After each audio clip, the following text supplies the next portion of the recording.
हाँ जी, am I audible? Yes sir. ठीक है, चलिए स्टार्ट करते हैं। तो बेसिकली थर्ड क्लास है जीएसटी की। अभी तक हम लोग क्या क्या डिस्कस कर चुके हैं, एक बार थोड़ा सा बढ़ाई दे देते हैं। देखिए, जीएसटी एक इनडायरेक्ट टैक्स है और बहुत सारे इनडायरेक्ट टैक्सेस को जीएसटी में सबसम्ड किया गया है। जीएसटी को इंट्रोड्यूस करने के पीछे मेन मोटिव क्या था कि पहले बहुत सारे हमारे पास इनडायरेक्ट टैक्सेस थे, बहुत सारे टैक्स इंसिडेंट्स थे। मैन्युफैक्चरिंग प्रोडक्शन पर एक्साइज ड्यूटी पे करनी पड़ती थी, फिर उन्हीं गुड्स को हम सेल करते थे तो सेंट्रल सेल्स टैक्स या वैट पे करना पड़ता था। अगर उन गुड्स के साथ कोई सर्विसेज प्रोवाइड करते थे तो सर्विस टैक्स पे करना पड़ता था, राइट। तो बहुत सारे इनडायरेक्ट टैक्सेस थे हमारे, और उन इनडायरेक्ट टैक्सेस को ख़त्म कर कर एक टैक्स इंट्रोड्यूस किया गया, और पूरे इंडिया में उस टैक्स का एक ही रेट रखा गया, one nation one tax. Simple सी चीज़, राइट। पहले क्या होता था, वैट जो कि एक स्टेट लेवल टैक्स था वो हर स्टेट में अलग अलग था, हर स्टेट में अलग अलग था। और दूसरी चीज़ क्या है, अगर आप एक स्टेट में वैट दे रहे हैं तो उसका आपको उसी स्टेट के अंदर इनपुट टैक्स क्रेडिट मिलता था, और किसी स्टेट में आप उसका इनपुट टैक्स क्रेडिट नहीं ले सकते थे। तो जिस स्टेट में आप टैक्स पे करोगे वही स्टेट आपको क्रेडिट देगा, दूसरा स्टेट आपको क्रेडिट नहीं देगा। अच्छा, सीएसटी है, सेंट्रल सेल्स टैक्स, जो कि इंटर स्टेट सेल के ऊपर एप्लीकेबल था। सीएसटी के केस में कोई आपको इनपुट टैक्स क्रेडिट नहीं मिलता था। तो बहुत सारी कमियां थी जो प्रीवियस हमारे पास टैक्सेशन सिस्टम था। और सबसे बड़ी कमी क्या थी कि प्रॉपर इनपुट टैक्स क्रेडिट नहीं मिलता था।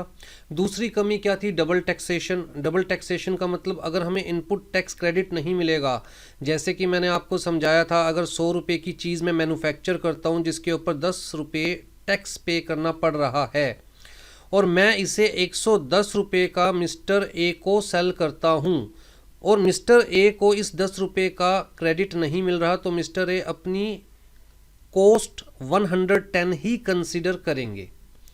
अगर 110 मिस्टर ए अपनी कॉस्ट कंसीडर करेंगे तो उस 110 में ही मिस्टर ए अपना मार्जिन ऐड करेंगे, और उस चीज़ की कॉस्ट हो जाएगी 160, और इस 160 के ऊपर टैक्स पे करना पड़ेगा। तो बेसिकली जो अमाउंट पर हम ऑलरेडी टैक्स पे कर चुके हैं उसके ऊपर दोबारा टैक्स पे करना पड़ रहा है, टैक्स के ऊपर दोबारा टैक्स पे करना पड़ रहा है। तो double taxation, cascading effects, input tax credit proper ना मिलना, ये सारी कमियों को दूर करने के लिए। और एक बहुत बड़ा रीज़न था कि स्टेट वॉर चलती थी टैक्स को लेकर, क्योंकि स्टेट वाइज टैक्सेस थे तो हर स्टेट अपने अकॉर्डिंग टैक्स इम्पोज करता था, जिसकी वजह से अलग अलग स्टेट्स के अंदर अलग अलग गुड्स की प्राइजेस डिफरेंट होते थे।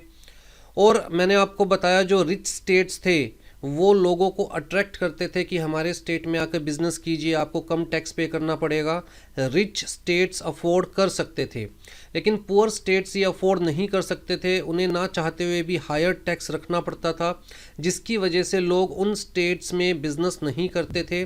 तो रिच स्टेट्स के अंदर बिजनेस इंक्रीज होता जा रहा था और वो और ज़्यादा रिच होते जा रहे थे, पुअर स्टेट्स के अंदर बिजनेस कम होता जा रहा था, वो और ज़्यादा पुअर होते जा रहे थे। तो बेसिकली स्टेट्स के बीच में काफ़ी डिफरेंस आ गया था। तो सेंटर को सबसे बेस्ट क्या लगा कि क्यों ना कोई ऐसा सिस्टम इंट्रोड्यूस किया जाए जहां पर एक ही टैक्स हो और पूरे देश में एक ही टैक्स हो, one nation one tax, right. आ जाइए जी, जीएसटी को इंट्रोड्यूस करने के लिए मैंने आपको बताया कॉन्स्टिट्यूशन ऑफ इंडिया को अमेंड करना पड़ा था।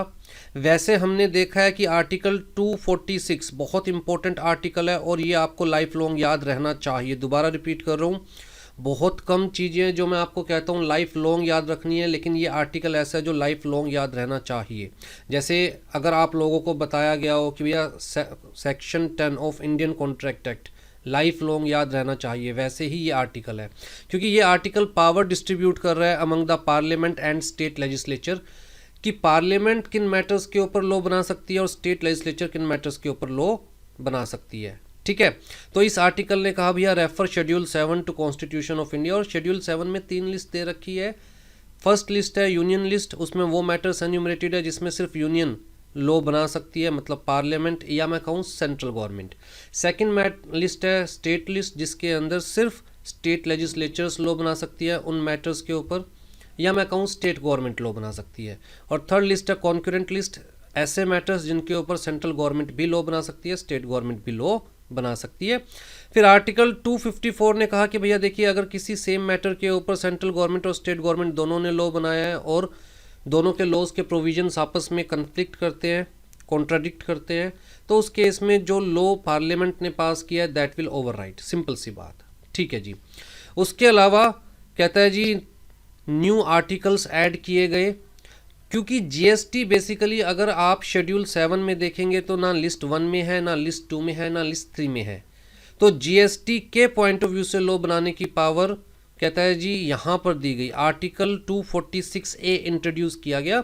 और आर्टिकल 246A ने कहा कि भैया देखिए, पार्लियामेंट के पास भी जीएसटी इम्पोज करने की पावर है और स्टेट्स के पास भी जीएसटी इम्पोज करने की पावर है।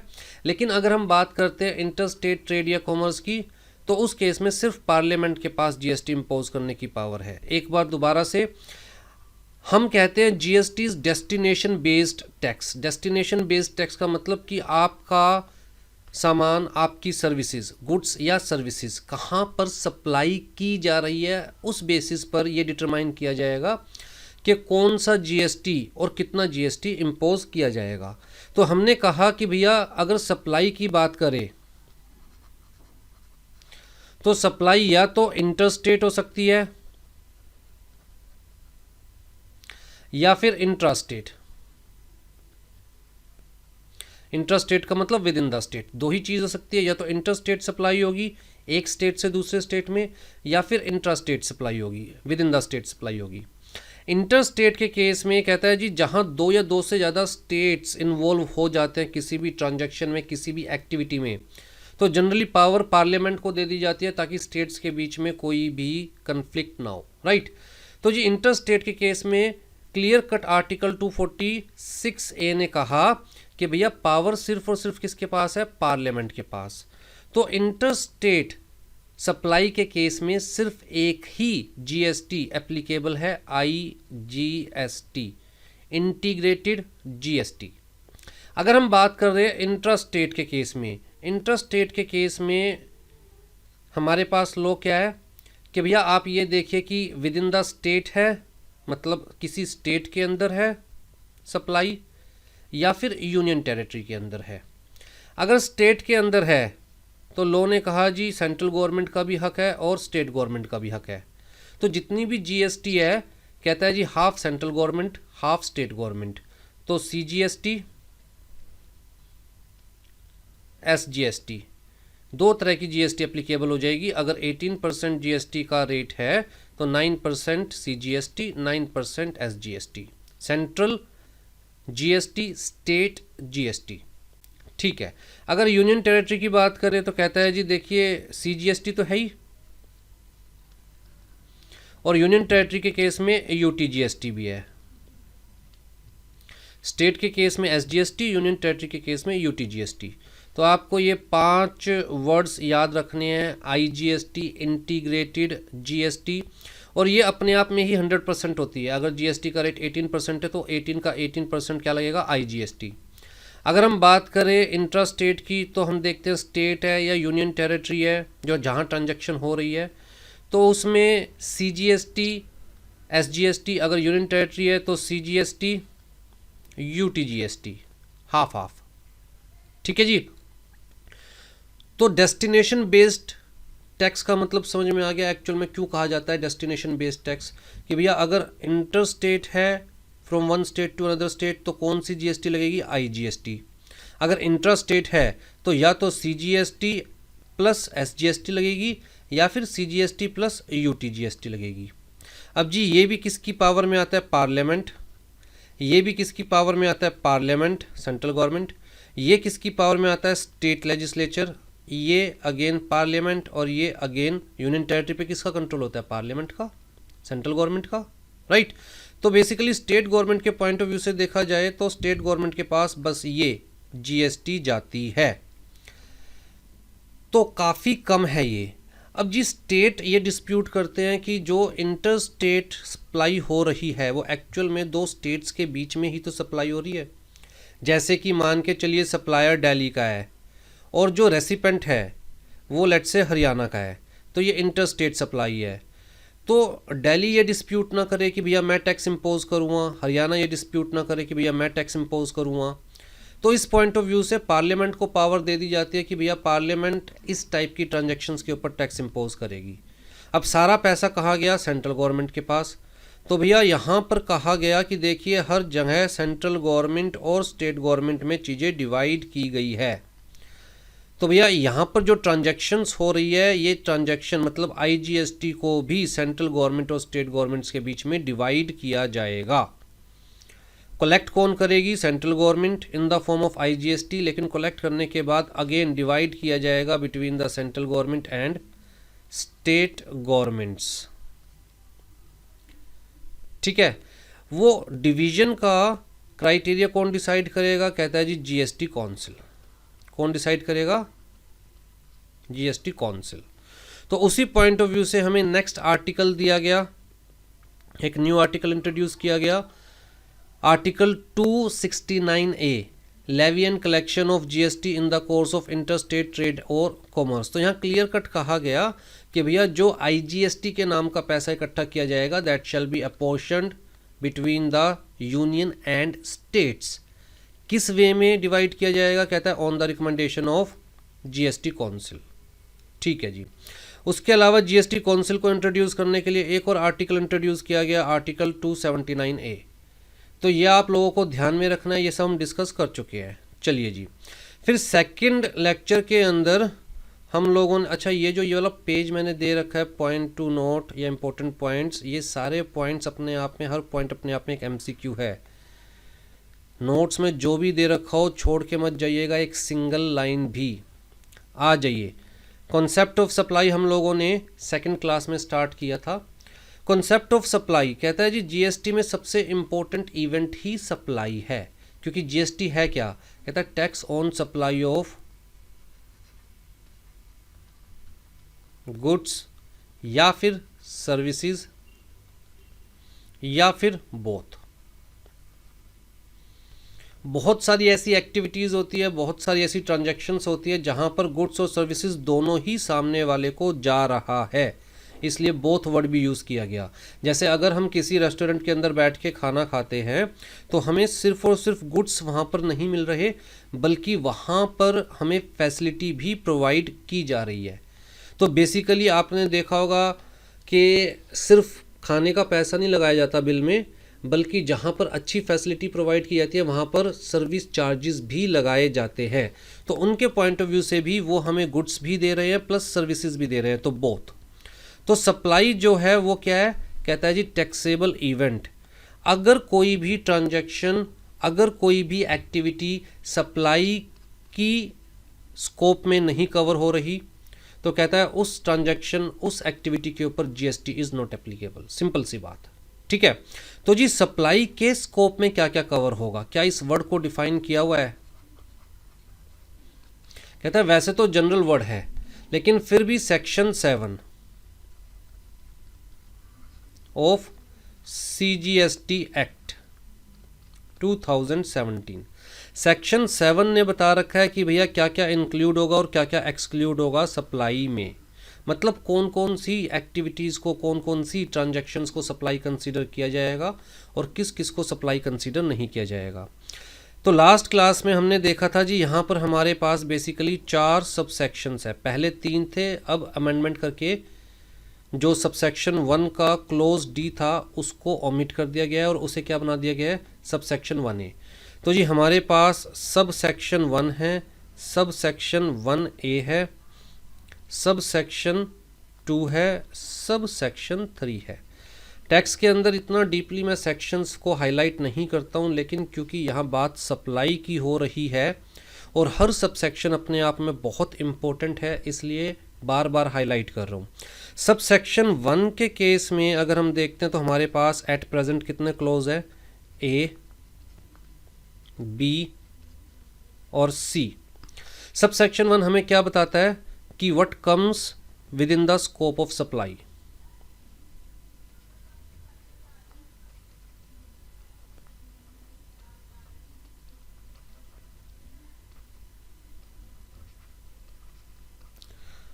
जब तक इस तरह से स्ट्रक्चर याद नहीं करेंगे, सबसे पहले तो स्ट्रक्चर याद करना है कि हाँ जी सेक्शन के अंदर कितने सब सेक्शंस है, किस सब सेक्शन में कितने क्लोज है, जब तक इस तरह से याद नहीं करेंगे अंदर का कंटेंट याद करना नियरली इम्पॉसिबल हो जाएगा। तो जी what comes within the scope of supply, ये कौन बता रहा है? Sub section 1। Sub section 1A जो कि नया इंसर्ट किया गया है, बेसिकली क्लोज डी था हमारे पास, सब सेक्शन 1 का क्लोज डी, उसको ओमिट कर दिया गया। सब सेक्शन 1 का क्लोज डी था, इसको ओमिट कर दिया गया और एक नया सब सेक्शन बना दिया गया। तो जी ये क्या कह रहा है हमें?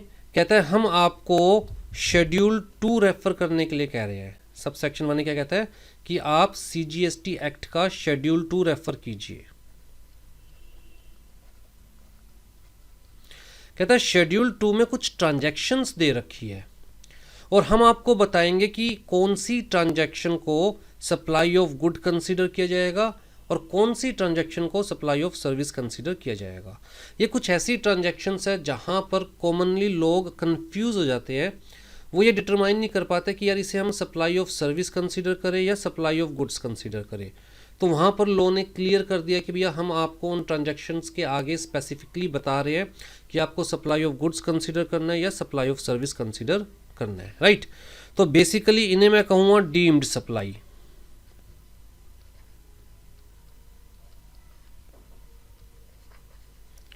डीम्ड सप्लाई किस लिए कह रहा हूं मैं?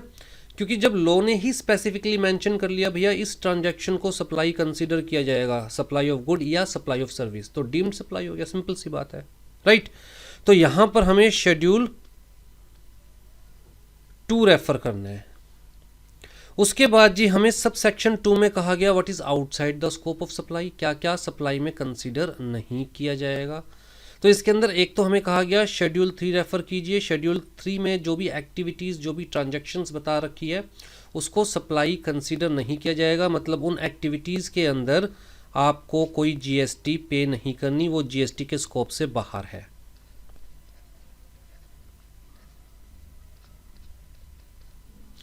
उसके अलावा जी सेंट्रल गवर्नमेंट या स्टेट गवर्नमेंट या कोई भी लोकल बॉडी, लोकल अथॉरिटी, कहता है अगर एज पब्लिक अथॉरिटी काम करती है तो भैया ये तो इनका फर्ज है, ये इनकी ड्यूटी है। अगर ये कोई भी एज पब्लिक अथॉरिटी पब्लिक को सर्विस प्रोवाइड कर रही है तो उसके ऊपर डेफिनेट सी बात है GST एप्लीकेबल नहीं होगी, ठीक है। तो यहाँ पर कुछ क्या कहा गया कि सेंट्रल गवर्नमेंट या स्टेट गवर्नमेंट या लोकल अथॉरिटी अगर एज पब्लिक अथॉरिटी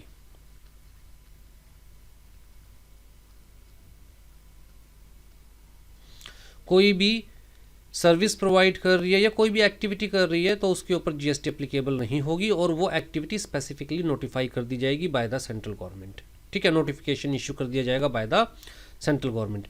तो बेसिकली हमें यहाँ पर क्या पढ़ने को मिलेगा?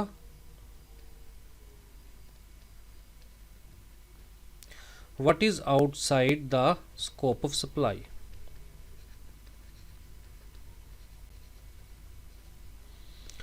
उसके अलावा यहाँ पर हमें सब सेक्शन 3 दिया गया और सब सेक्शन 3 में कहा गया कि देखिए यहाँ पर भी गवर्नमेंट के पास पावर है, गवर्नमेंट चाहे तो किसी भी एक्टिविटी को, किसी भी ट्रांजैक्शन को नोटिफाई कर सकती है और स्पेसिफिकली बता सकती है कि इस एक्टिविटी को या इस ट्रांजैक्शन को या तो सप्लाई ऑफ गुड कंसीडर किया जाएगा या सप्लाई ऑफ सर्विस कंसीडर किया जाएगा। तो यहाँ पर भी मैं डीम्ड सप्लाई कहूँगा,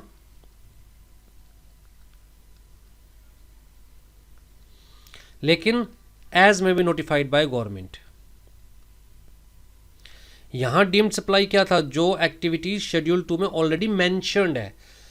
अब देखिए कंसेप्ट बड़ा सिंपल सा है, लॉ मेकर्स भगवान तो है नहीं, डेली बेसिस पर हर चीज़ चेंज हो रही है, बिजनेस वर्ल्ड चेंज हो रहा है, टैक्सेशन सिस्टम चेंज हो रहा है। तो हो सकता है कुछ ऐसी एक्टिविटी है, कुछ ऐसी ट्रांजैक्शन है जो कि ड्राफ्टमैन जिसने लॉ बनाया है शेड्यूल 2 में लिखना भूल गया हो। तो इसलिए यहाँ पर एक पावर रखी है गवर्नमेंट के हाथ में कि भैया अगर कोई चीज़ यहाँ पर कवर नहीं की गई है तो कोई नहीं, गवर्नमेंट बाय नोटिफिकेशन इशू कर सकती है, as may be notified by government. इसका दूसरा बेनिफिट क्या होगा कि अगर ये पावर नहीं हो गवर्नमेंट के पास तो गवर्नमेंट को कोई नई चीज़ इंट्रोड्यूस करने के लिए बाकायदा शेड्यूल को अमेंड करना पड़ेगा, और शेड्यूल अमेंड करने का मतलब एक्ट को अमेंड करना पड़ेगा, और एक्ट को अमेंड करने का मतलब अगेन पार्लियामेंट तक बात जाएगी। लेकिन यहाँ पर नोटिफिकेशन अगर हाथ में रख लिया गया तो बिना किसी अमेंडमेंट के सिर्फ सेंट्रल गवर्नमेंट नोटिफिकेशन इशू कर देगी और उस चीज़ के ऊपर चीज़ें एप्लीकेबल हो जाएगी, राइट। चलिए जी, अब यहाँ पर भी हमने देखा सब सेक्शन 1 के अंदर क्लोज ए, क्लोज बी, क्लोज सी करके 3 क्लोज दे रखे हैं, और क्लोज सी के अंदर भी हमें कहा गया कि रेफर शेड्यूल 1।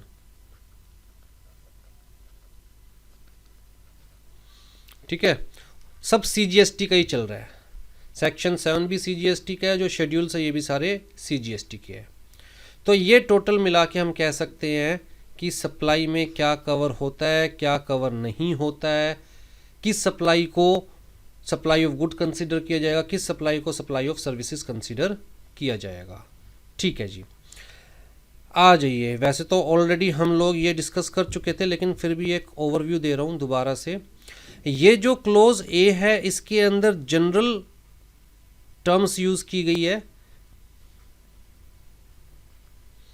कि भैया सप्लाई का मतलब सप्लाई ऑफ एवरी काइंड। यहां पर क्या कहा गया, all form of supply, supply of every kind of goods or services or both, चाहे वो supply in the form of sale हो, ट्रांसफर हो, बार्टर हो, एक्सचेंज हो, लाइसेंस हो, रेंटल हो, लीज हो, डिस्पोजल हो, राइट। इन्होंने स्पेसिफिक वर्ड्स भी यूज कर दिए और साथ में कह दिया दिस इज इंक्लूसिव डेफिनेशन।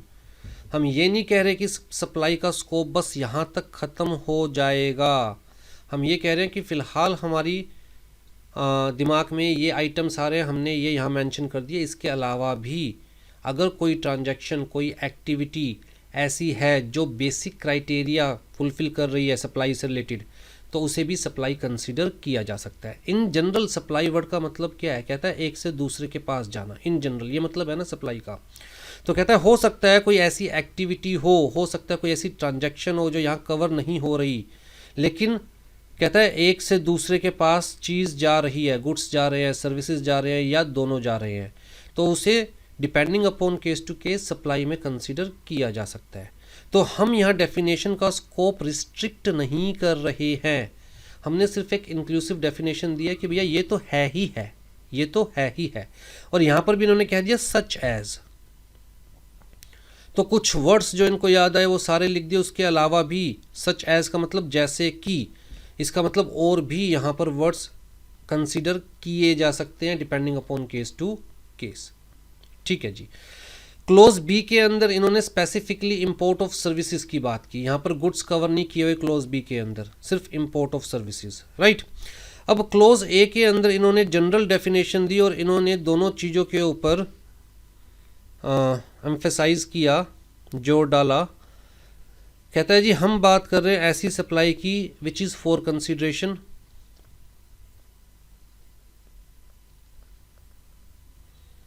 एक से दूसरे को सप्लाई किया जा रहा है for consideration, plus which is for business purpose.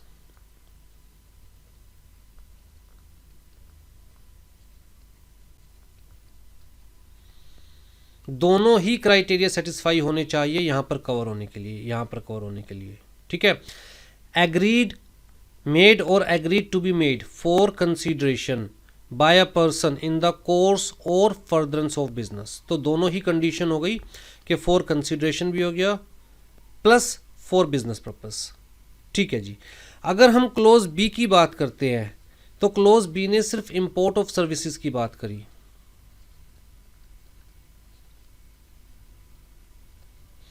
यहां पर गुड्स को कवर नहीं किया गया, जबकि जनरल के अंदर गुड्स को भी कवर किया गया, सर्विसेज को भी कवर किया गया। तो जी इंपोर्ट ऑफ सर्विस कहता है किस पर्पस के लिए, पर्पस कोई भी हो, कोई फर्क नहीं पड़ता, फॉर कंसिडरेशन। अगर आप सर्विसेज इंपोर्ट कर रहे हैं फॉर कंसिडरेशन, कहता है वेदर फॉर बिजनेस पर्पस और otherwise.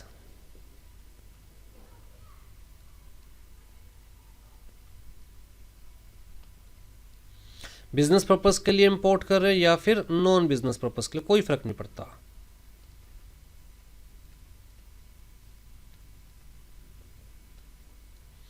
Weather for business purpose और अदरवाइज कोई फर्क नहीं पड़ता। फर्क क्या पड़ता है, अगर आप सर्विसेज इंपोर्ट कर रहे हैं फॉर कंसीडरेशन तो उसे सप्लाई कंसीडर किया जाएगा, जीएसटी इज एप्लीकेबल। ठीक है जी। Weather or not in the course or furtherance of business, right. अब जी इन्होंने जो क्लोज सी था उसमें कहा रेफर शेड्यूल 1। शेड्यूल 1 को जब हम देखते हैं तो उसमें जो ट्रांजैक्शंस दे रखी है वो transactions basically between related persons कह सकता हूं मैं,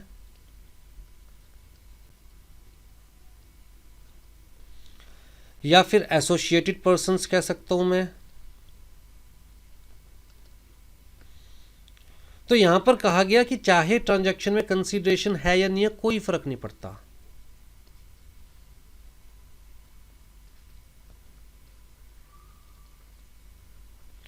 फॉर कंसीडरेशन और अदरवाइज दो रिलेटेड पर्सन आपस में एक दूसरे को सामान या सर्विसेज दे सकते हैं और हो सकता है दोनों की म्यूचुअल अंडरस्टैंडिंग हो, साठ घाट हो कि भैया यहाँ पर कंसीडरेशन शो नहीं करेंगे तो हमें जीएसटी पे नहीं करना पड़ेगा। चाहे कंसीडरेशन ली जा रही है, दी जा रही है, may be not in the form of cash, may be in the form of kind, may be in the form of obligation, but show नहीं करेंगे, क्योंकि अगर शो करेंगे तो भैया उस कंसीडरेशन पर जीएसटी पे करना पड़ेगा। तो लॉ ने कहा कि कोई फ़र्क नहीं पड़ता, अगर रिलेटेड पर्सन्स है, एसोसिएटेड पर्सन्स है, इनके बीच में ये ट्रांजैक्शंस हो रही है जो शेड्यूल 1 में कवर की गई, तो चाहे वो फॉर कंसीडरेशन है और अदरवाइज उसको सप्लाई कंसीडर किया जाएगा। अगर सप्लाई कंसीडर किया जाएगा तो जीएसटी पे करना पड़ेगा। जीएसटी कैसे पे करेंगे जब कंसीडरेशन शो ही नहीं की गई? तो लॉ ने कहा जी कोई दिक्कत नहीं है, हम वैल्यूएशन रूल्स आपको प्रोवाइड करेंगे।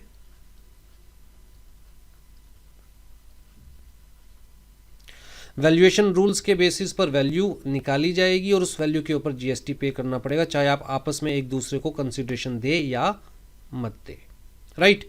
तो यहां तक हम प्रीवियस क्लास में कवर कर चुके थे।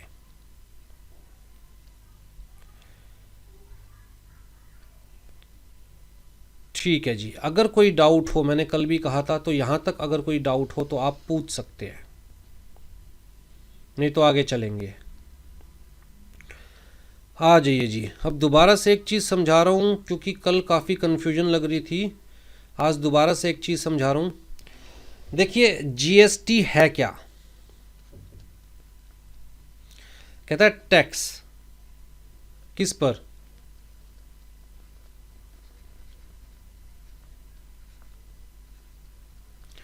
गुड्स या फिर सर्विसेज या फिर बोथ। जीएसटी कौन पे करेगा?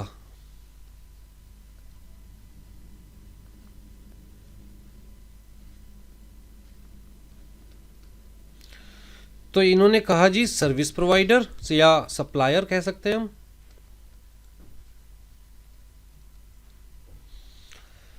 तो लाइबिलिटी किसकी है? लाइबिलिटी बेसिकली सप्लायर की है। सप्लायर इज लायबल टू पे जीएसटी, ठीक है, in general case.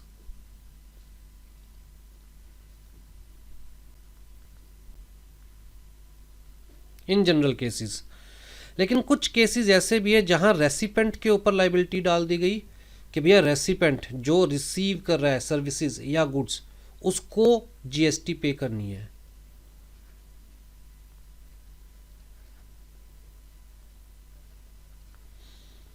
In some cases ये आपकी नॉलेज के लिए बता रहा हूं, ये बाद में देखेंगे, ठीक है।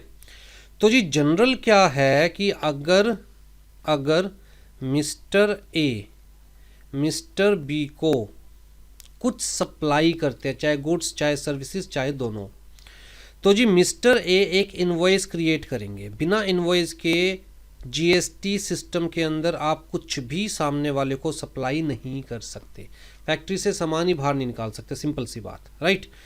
तो मिस्टर ए एक इनवॉइस क्रिएट करेंगे। इनवॉइस के अंदर क्या लिखा होगा? जो मिस्टर ए जिस प्राइस पर मिस्टर बी को सप्लाई दे रहे हैं let's say, plus GST laws ने कहा कि भैया ये जो सप्लायर है, अगर ये सप्लाई करता है तो सप्लायर को जीएसटी पे करनी पड़ेगी, लेट्स से 18%। ठीक है, तो इनवॉइस का टोटल कितना हो गया,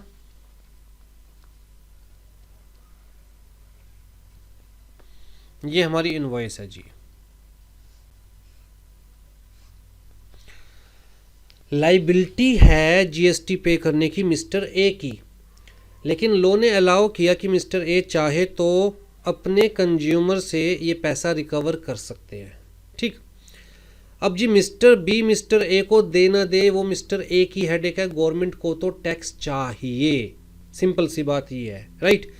मिस्टर बी से मिस्टर ए को पैसे रिसीव हो रहे या नहीं हो रहे, ये इनका आपस में कमर्शियल सिनेरियो है, उससे गवर्नमेंट का कोई लेना देना नहीं है। गवर्नमेंट को तो ये 18 रुपये चाहिए ही चाहिए, और ये 18 रुपये मिस्टर ए की लाइबिलिटी और मिस्टर ए को पे करने पड़ेंगे। तो मैं एक बड़ी क्लियर कट बात लिख रहा हूँ कि जी मिस्टर ए शैल पे, चाहे उनको मिस्टर बी से मिली है या नहीं मिली। गवर्नमेंट कहती है भैया आपका सामान है, आप मिस्टर बी को चाहो तो पैसे में दो, चाहो तो आप दान दे दो, डोनेशन दे दो, वी आर लीस्ट कंसर्न्ड। अगर सप्लाई की डेफिनेशन में कवर हो रही है ये ट्रांजैक्शन तो जी जीएसटी एप्लीकेबल है। अगर आपने दान भी दिया है तो कोई बात नहीं, हम रूल्स के बेसिस पर वैल्यू निकाल लेंगे और उसके ऊपर जीएसटी कितनी बनती है ये निकाल लेंगे और हम आपसे जीएसटी ले लेंगे। दोबारा रिपीट करूं, चाहे मिस्टर ए मिस्टर बी को दान में दे दे तब भी तो जीएसटी पे करनी मिस्टर ए की लाइबिलिटी है। हाँ, लॉ ने कहा कि मिस्टर ए चाहे तो इनवॉइस में इसको ऐड करके मिस्टर बी से रिकवर कर सकते हैं। ठीक, तो बट ऑब्वियस सी बात है, जब लॉ ने अलाउ कर दिया रिकवर करने के लिए तो मिस्टर ए मिस्टर बी से रिकवर करेंगे। मिस्टर बी की जेब से कितना जा रहा है, कहता है जी 118 रुपीज़, 100 रुपये वैल्यू ऑफ सप्लाई प्लस 18 रुपये। अब कायदे से लाइबिलिटी मिस्टर ए की थी, लेकिन जा किसकी जेब से रहा है, मिस्टर बी की जेब से जा रहा है। ठीक है जी, अब मिस्टर बी इस कंफ्यूजन में है कि क्या ये जीएसटी मेरी जेब से जाएगा। गवर्नमेंट ने कहा देखिए जी, अगर आप बिजनेस के पॉइंट ऑफ व्यू से परचेज कर रहे हैं, सप्लाई एक्सेप्ट कर रहे हैं, तो आप चाहे तो इसका क्रेडिट आपको मिल जाएगा। कब मिल जाएगा क्रेडिट, ध्यान से सुनिएगा, आज के लेक्चर से रिलेटेड है ये। कब मिस्टर बी इसका क्रेडिट ले सकते हैं, जब ये पैसा एक्चुअल में गवर्नमेंट के पास चला जाए।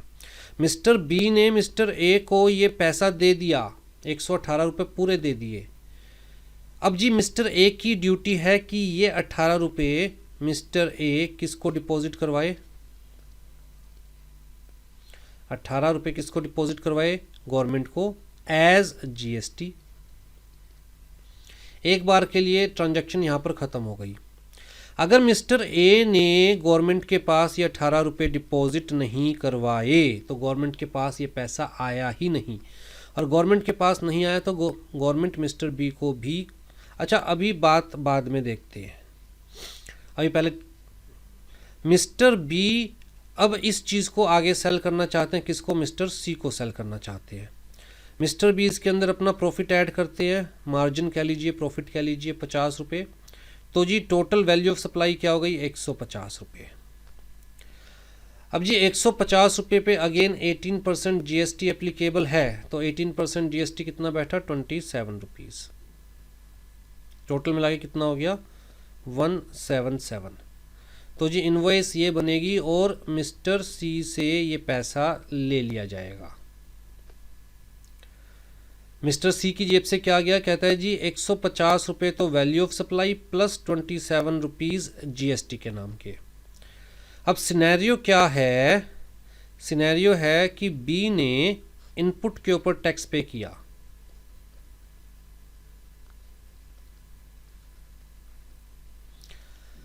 मिस्टर बी ने इनपुट के ऊपर टैक्स पे किया, कितना, 18 रुपये, और मिस्टर बी के पास आउटपुट के ऊपर टैक्स आया।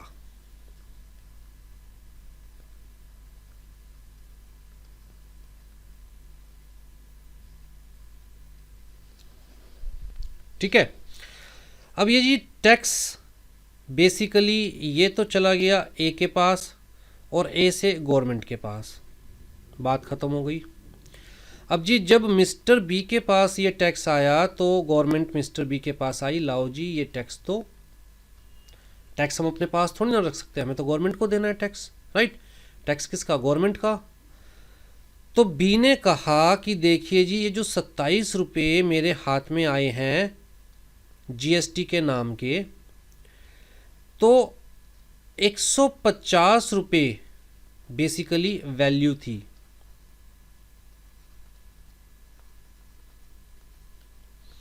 अब इस 150 रुपये को भी मैं डिवाइड करूं तो 100 रुपये की वैल्यू का मैंने इनपुट लिया था और 50 रुपये जी मैंने वैल्यू एडिशन करी।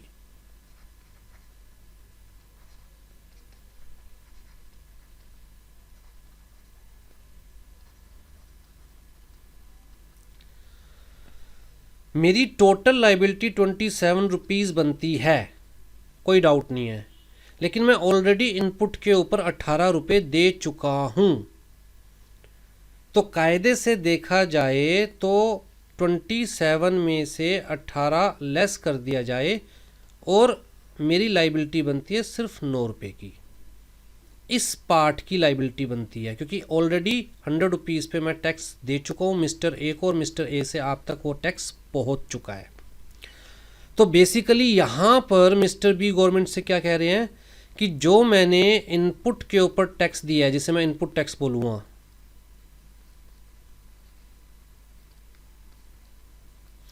जो मैंने इनपुट के ऊपर टैक्स दिया है उसका मुझे क्रेडिट मिलना चाहिए,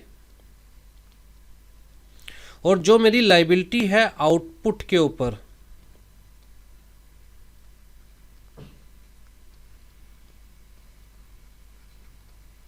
उस लाइबिलिटी में से वो लेस करके बाकी जो है वो मेरी नेट लाइबिलिटी बनती है।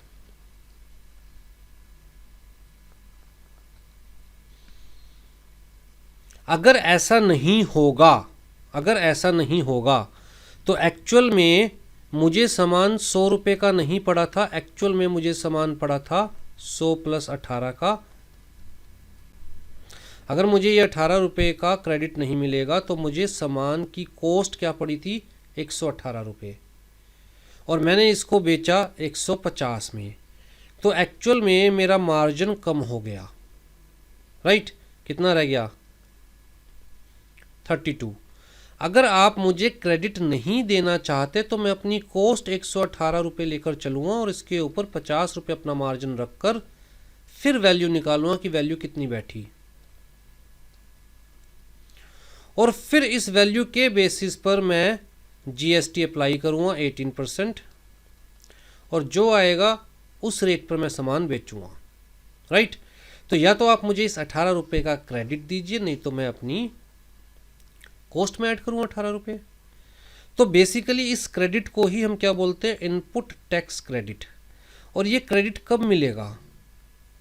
जब मैं गवर्नमेंट को आउटपुट टैक्स देने की बात सोचूंगा। अगर मान के चलिए मैं कोई भी गुड्स या कोई भी सर्विसेज होम कंजम्पशन के लिए ले रहा हूं,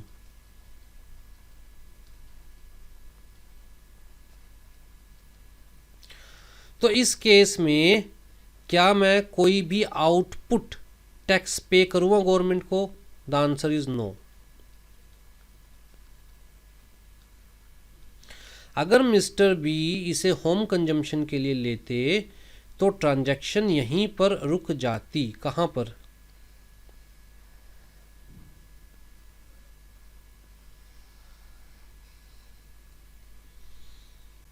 ट्रांजैक्शन यहीं पर रुक जाती, और जो ये 18 रुपये मिस्टर बी की जेब से जीएसटी गया हुआ है वो मिस्टर बी की जेब से चला जाता और मिस्टर बी को एक्चुअल में क्या कॉस्ट पड़ती?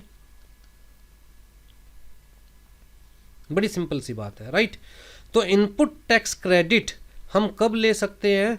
जब इनपुट को यूज किया जा रहा है फॉर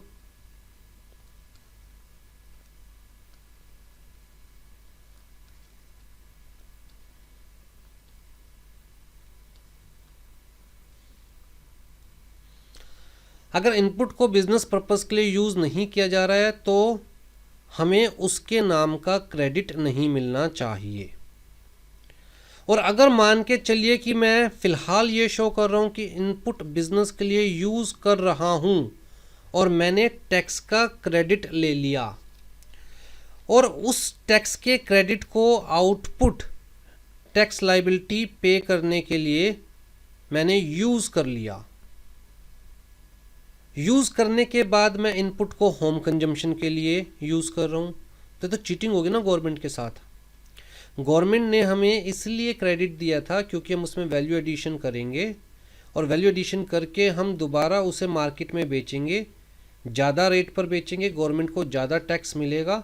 तो हम गवर्नमेंट से कह सकते हैं जी इस में से जिस कंपोनेंट पर ऑलरेडी मैंने टैक्स पे कर दिया उसका मुझे क्रेडिट दे दो, राइट। जहाँ पर कोई आउटपुट टैक्स लायबिलिटी नहीं है वहाँ पर इनपुट टैक्स क्रेडिट भी नहीं मिलेगा, क्लियर कट। और अगर हम इनपुट टैक्स क्रेडिट ले चुके हैं और उसको टैक्स पे करने के लिए, बेसिकली इस इनपुट टैक्स क्रेडिट को मैं यूटिलाइज कहाँ कर रहा हूँ, आउटपुट टैक्स को पे करने के लिए, राइट, ताकि बचा हुआ मैं कैश में दे दूँगा गवर्नमेंट को। अगर इनपुट हम बिजनेस में यूज़ नहीं करेंगे और उसके नाम का टैक्स क्रेडिट लेकर हम खा चुके हैं, खाने का मतलब हम उस क्रेडिट से अपनी कोई और टैक्स लायबिलिटी पे कर चुके हैं, तो गवर्नमेंट कहेगी भैया वो पैसा वापस दीजिए हमें, जो आप इनपुट के नाम का इनपुट टैक्स क्रेडिट लेकर यूटिलाइज कर चुके हैं और आप इनपुट को बिजनेस में यूज़ नहीं कर रहे, आपने वो होम कंजम्पशन के लिए बिज़नेस से बाहर निकाल दिया या किसी भी वजह से आपने बिज़नेस से बाहर निकाल दिया, तो भैया उसके नाम का जितना आपने इनपुट टैक्स क्रेडिट यूटिलाइज़ किया है वो हमें वापस कीजिए। समझ रहे हैं बात। तो सिंपल सा एग्जांपल है, अगर मैं मशीन लेता हूँ 1 लाख रुपए की और मैं कहता हूँ जी इसके ऊपर मुझे 18,000 रुपये GST पे करना पड़ा, तो गवर्नमेंट कहेगी ठीक है हम इसका आपको क्रेडिट देने को तैयार है अगर आप मशीन बिजनेस के लिए यूज़ करेंगे। जब मैं बिजनेस में से इस मशीन को बाहर निकालूंगा, लेट से मशीन पुरानी हो गई है, आउटडेटेड हो गई है और मैं इस मशीन को 50,000 रुपये का सेल कर रहा हूँ, किसको, कबाड़ी को, ठीक, स्क्रैप में उठवा दी मैंने मशीन 50,000 रुपये की, तो गवर्नमेंट कहेगी भैया आपने 50 छोड़िए 40,000 रुपये की लेट से, तो गवर्नमेंट कहेगी आपने इस मशीन का सिर्फ 60% बिजनेस के लिए यूज़ किया है, तो जो आपने इनपुट टैक्स क्रेडिट लिया था उसका कायदे से आपको सिर्फ 60% टैक्स क्रेडिट मिलना चाहिए था। अब जी इनपुट टैक्स क्रेडिट लेके यूटिलाइज कर चुके हो तो आप एक काम कीजिए, जो 40,000 रुपये चाहे आप इस मशीन को स्क्रैप में दे रहे हैं इसके ऊपर हमें 18% टैक्स पे कर दीजिए। नेट इफेक्ट क्या आएगा, मुझे क्रेडिट कितने का मिला था, मेरी जेब से गए कितने थे, तो मतलब एक्चुअल में मेरी टैक्स लायबिलिटी कितनी रह गई थी, मेरी जेब से टैक्स गया ही नहीं। 18,000 रुपये मैंने टैक्स पे किया था जिसका मैंने क्रेडिट ले लिया, तो कायदे से मेरी जेब से टैक्स गया ही नहीं। अब जी इस मशीन को मैं बिज़नेस से बाहर कर रहा हूँ, तो 40,000 रुपये की चीज़ मैं बिज़नेस से बाहर कर रहा हूँ, गवर्नमेंट कहेगी कि भैया एक्चुअल में बिज़नेस के लिए सिर्फ 60,000 रुपये की चीज़ यूज़ की थी, इस पर आपको कोई टैक्स पे नहीं करना, या इसके नाम का आप क्रेडिट यूज़ कर सकते हो, लेकिन ये 40,000 रुपये जो आपने बाहर कर दी इसका तो हमें 18% दीजिए। पहले इफेक्ट क्या था आपकी ट्रांजैक्शन का, नील। अब इस 40,000 के ऊपर अगर आप GST गवर्नमेंट को देंगे तभी तो गवर्नमेंट के पास कुछ जाएगा, ठीक है। तो जब भी हम बिजनेस में से किसी भी एसेट को बाहर निकालते हैं, अगर हम उस एसेट के नाम का input tax credit already utilise कर चुके हैं, ले चुके हैं और यूटिलाइज कर चुके हैं, तो जी उस एसेट के नाम का हमें गवर्नमेंट को टैक्स पे करना पड़ेगा। कायदे से हमें इस पूरे अमाउंट पे गवर्नमेंट को टैक्स पे करना चाहिए था, 18,000 रुपये का। हमने टैक्स पे भी कर दिया गवर्नमेंट को 18,000 रुपये का, लेकिन फिर हमने गवर्नमेंट को कहा जी हम बिज़नेस के लिए यूज़ करेंगे पूरे के पूरे 1 लाख की एसेट, तो गवर्नमेंट ने कहा ठीक है इसका आप क्रेडिट ले लीजिए। तो एक्चुअल इफेक्ट क्या हुआ कि मेरी जेब से टैक्स क्या गया, नील। लेकिन मैंने इस पूरी एसेट को बिज़नेस के लिए यूज़ नहीं किया, मैंने सिर्फ 60,000 रुपीज़ की वैल्यू बिज़नेस के लिए यूज़ की, 40,000 रुपीज़ की वैल्यू बिज़नेस के लिए यूज़ नहीं की। तो गवर्नमेंट कहेगी जो आपने बिज़नेस के लिए यूज़ नहीं की उस पर कम से कम जीएसटी पे कर दीजिए। ये कंसेप्ट क्लियर है? Yes sir. भाई सिंपल सी बात है कि आप मार्केट में क्लोथ्स परचेज करने जाते हैं तो बिल में जीएसटी ऐड होता है, आप उसका क्रेडिट थोड़ी ना क्लेम कर सकते हैं गवर्नमेंट से, क्योंकि आपको वो आगे बेचनी थोड़ी ना है, बिज़नेस के लिए थोड़ी ना यूज़ करनी है वो, राइट। लेकिन अगर वही शर्ट आप बिज़नेस के पॉइंट ऑफ व्यू से परचेज करते हैं तब आप उसका क्रेडिट ले सकते हैं, क्योंकि आप गवर्नमेंट को कह रहे हैं जी हम इसे आगे बेचेंगे, आगे वाले से टैक्स लेंगे और आपको देंगे। तो गवर्नमेंट कहेगी ठीक है, इनपुट के ऊपर जो आपने टैक्स पे किया उसका हम आपको क्रेडिट दे देंगे, सिंपल सी बात, राइट। आ जाइए जी, दोबारा से एक बार वो चार्ट दिखा रहा हूँ ताकि हम कंटिन्यूटी में आ जाए। तो जी हम लास्ट क्लास में यहाँ तक कवर कर चुके थे, शेड्यूल 1 भी हम कवर कर चुके थे, राइट। अब हम बात कर रहे हैं शेड्यूल 2 की, जो कि सब सेक्शन 1A में दिया हुआ है। और शेड्यूल 2 में मैंने आपको बताया क्या दिया हुआ है कि यहाँ पर कुछ लिस्ट दे रखी है एक्टिविटीज़ की, ट्रांजैक्शंस की, और ये बता रखा है कि कौन सी एक्टिविटी को सप्लाई ऑफ गुड कंसीडर किया जाएगा, कौन सी एक्टिविटी को सप्लाई ऑफ सर्विस कंसीडर किया जाएगा।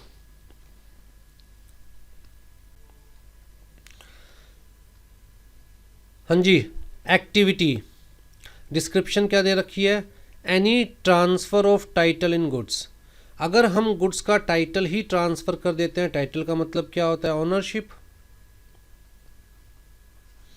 तो कायदे से हमने सामने वाले को गुड्स सेल कर दिए, ट्रांसफ़र कर दिए, राइट। तो ये क्या है, सप्लाई ऑफ गुड्स या services, clear cut supply of goods है ये।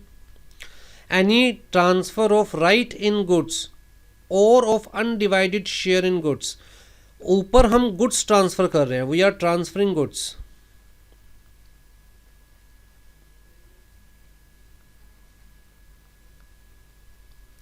नीचे हम गुड्स ट्रांसफ़र नहीं कर रहे, यहाँ पर हम क्या ट्रांसफ़र कर रहे हैं, राइट इन गुड्स। जैसे कि मेरा लैपटॉप है, अगर मैं लैपटॉप का टाइटल आपको ट्रांसफ़र कर देता हूँ तो मैंने अपना लैपटॉप आपको दे दिया, तो सप्लाई ऑफ गुड्स। लेकिन अगर मैं लैपटॉप यूज़ करने का राइट दे रहा हूँ आपको, लैपटॉप नहीं दे रहा, लैपटॉप यूज़ करने का राइट, कि आप 2 दिन यूज़ कर सकते हैं, 2 महीने यूज़ कर सकते हैं, राइट, तो वो सप्लाई ऑफ सर्विस है, मैं आपको सर्विस प्रोवाइड कर रहा हूँ, तो that is supply of service. फिर जी any transfer of title in goods under an agreement which stipulates that property in the good shall pass at future date upon the payment of full consideration as agreed. Basically किसकी बात की जा रही है, hire purchase की। Hire purchase क्या होता है, क्लियर है? देखिए इतने सारे बच्चों में सिर्फ कुछ बच्चे लाइव क्लास लेने के लिए आते हैं। अगर आप लाइव क्लास लेने के लिए टाइम निकाल रहे हैं तो अपने डाउट साथ साथ सॉल्व करवाते जाइए। हायर परचेज क्या होता है, क्लियर है या नहीं है, ये बताइए।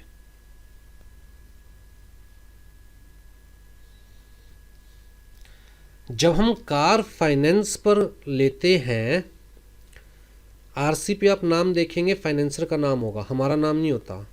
हमने कार फाइनेंस करवाई, फाइनेंसर ने हमें कार दी है कि जी आप लेट्स से 5 साल के लिए हमने फाइनेंस करवाई और हमारी ईएमआई बंध गई। फाइनेंसर हमें कह रहा है कि जी मैं आपको अपनी कार यूज़ करने के लिए दे रहा हूँ। ध्यान से सुनिएगा, फाइनेंसर आपको क्या कह रहा है कि मैं आपको बेसिकली कंपनी से मान के चला जाएगा, कार किसने परचेज करी, purchased bye financer.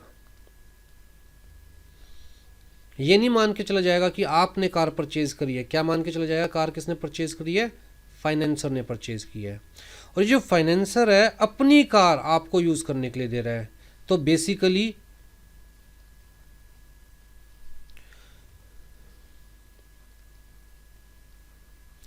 You are using car of financer, जिसके लिए आप मंथली इंस्टॉलमेंट पे करते हैं, किसको, फाइनेंसर को।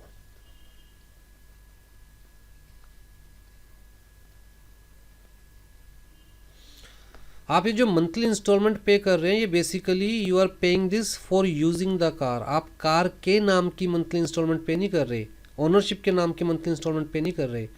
आप जो मंथली इंस्टॉलमेंट पे कर रहे हैं basically for using the car. तो हायर के पॉइंट ऑफ व्यू से मान के चला जाएगा आपने फाइनेंसर की गाड़ी किराए पे ले रखी है जिसका आप किराया दे रहे हैं। तो बेसिकली जो मंथली इंस्टॉलमेंट आप कहते हैं ना कार की ईएमआई, ये बेसिकली होता क्या है, रेंट होता है, rent for using the car of financer with the term कि at the end of this period, जिसे मैं रेंटल पीरियड कह सकता हूँ।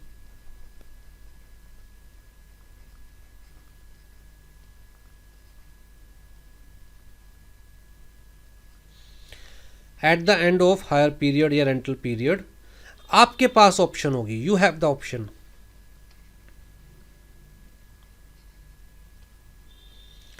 आप चाहे तो कार को अपने नाम पे ट्रांसफर करवा सकते हैं, चाहे तो कार फाइनेंसर को वापस दे सकते हैं। तो you have the option to buy the car. Basically to buy the financed item. ठीक, इस टाइप के एग्रीमेंट को कहते हैं हायर परचेज कि जब तक इंस्टॉलमेंट जा रही है जो आपकी, वो बेसिकली मंथली रेंटल जा रहा है फॉर यूजिंग दैट एसेट, और वो पीरियड ख़त्म होने के बाद एज़ पर द एग्रीमेंट आपके पास ऑप्शन होगी, अगर आप चाहे तो अपने नाम पे ट्रांसफ़र करवा सकते हैं। इसलिए जब इंस्टॉलमेंट्स ख़त्म हो जाती है तो हम आरसी पर अपना नाम चेंज करवाते हैं। ठीक, कि जी हम कार अपने नाम पे ट्रांसफ़र करवा रहे हैं। जब हमने सारे पैसे दे ही दिए तो फिर कार क्यों छोड़े, फिर तो अपने नाम पे हम ट्रांसफ़र करवा सकते हैं एज़ पर द एग्रीमेंट। तो this is higher purchase agreement. अब यहाँ पर हो क्या रहा है हायर परचेज एग्रीमेंट में, एक्चुअल में कार फाइनेंसर से हमारे पास आ रही है। तो सप्लाई ऑफ सर्विस है या सप्लाई ऑफ गुड्स। अब यहाँ में ना कन्फ्यूजन हो जाती है। कुछ लोग कहते हैं कि जी अभी तक तो फाइनेंसर सर्विस प्रोवाइड कर रहा था ना हमें, क्योंकि हमारे पास अभी तक तो टाइटल आया नहीं था और हम उसकी कार यूज़ करने के नाम का एक तरह से रेंट पे कर रहे थे, तो कायदे से हम सर्विस ले रहे थे फाइनेंसर से। कुछ लोग कहते हैं नहीं जी अल्टीमेटली कार तो हमारे नाम पे ट्रांसफ़र होगी ही। तो एक्चुअल में इस ट्रांजैक्शन को या इस हम कह सकते हैं कि सीरीज़ ऑफ ट्रांजैक्शंस को सप्लाई ऑफ गुड्स कंसीडर करना चाहिए। तो यहाँ लॉ ने क्लियर किया कि it shall be considered as supply of. तो हायर परचेज एग्रीमेंट के अंदर ऑल्दो जो हायर पीरियड होता है उसके अंदर हमारी ओनरशिप नहीं होती, और हायर पीरियड ख़त्म होने के बाद हमारे पास ऑप्शन आती है कि हम चाहे तो गुड्स को अपने नाम पर ट्रांसफ़र करवा सकते हैं। लेकिन फिर भी हायर परचेज एग्रीमेंट को लॉ ने क्लियर कट क्या यहाँ पर डिफाइन कर दिया, सप्लाई ऑफ गुड्स कंसीडर किया जाएगा। कोई डाउट तीनों पॉइंट में से? आ जाइए जी। फिर हम बात कर रहे हैं लैंड एंड बिल्डिंग से रिलेटेड। अब यहाँ जो लैंड एंड बिल्डिंग से रिलेटेड बात की जा रही है वो basically rental point of view से बात की जा रही है, रेंट के पॉइंट ऑफ व्यू से। जब हम रेंट की बात कर रहे हैं तो बेसिकली ओनरशिप तो सामने वाले को ट्रांसफर कर ही नहीं रहे, राइट। जैसे सर एट द एंड मानेंगे ना हम सप्लाई ऑफ गुड, पहले तो जब तक हम इंस्टॉलमेंट पे कर रहे हैं तब तक सप्लाई ऑफ सर्विस मानेंगे, या वही तो सारी कंफ्यूजन होती है।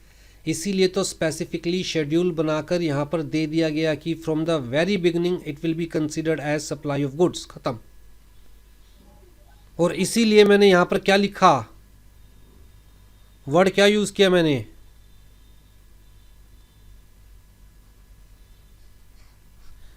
डीम्ड। माइंड यूज नहीं करना, जो लॉ ने लिख दिया वहां माइंड यूज नहीं करना। वहां तो सिंपल सी बात है, supply of goods he consider किया जाएगा, खत्म बात। क्लियर है। ये सारे ऐसे ही केसेस है ना जहां पर कंफ्यूजन हो रही थी बार बार कि यार इसे सप्लाई ऑफ गुड कंसीडर करें या सप्लाई ऑफ सर्विस कंसीडर करें। हाँ जी, any lease, tenancy, easement, licence to occupy land. तो जी लीज का मतलब तो आपको पता है, कोई प्रॉपर्टी मैंने 7 साल के लिए, 10 साल के लिए, 15 साल के लिए, 20 साल के लिए, हो सकता है 100 साल के लिए लीज पे ले ली, लेकिन लीज पीरियड ख़त्म होने के बाद प्रॉपर्टी सामने वाले के पास वापस जाएगी। सिंपल सी बात है। इसका मतलब ट्रांसफ़र ऑफ प्रॉपर्टी तो नहीं है, राइट। इसी तरह टेनेंसी किराए पे ले रखी है, तो टेनेंसी पीरियड ख़त्म होने के बाद प्रॉपर्टी सामने वाले की दोबारा से। ईजमेंट, ईजमेंट क्या होता है? प्रॉपर्टी से रिलेटेड कोई भी राइट दिया जाता है, जैसे कि मान के चलिए कि ये आपका होटल है,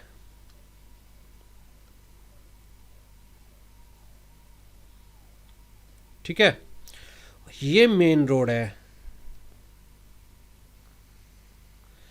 अब जी या तो आपके होटल तक पहुंचना है तो या तो ऐसे आके पहुंचा जाए,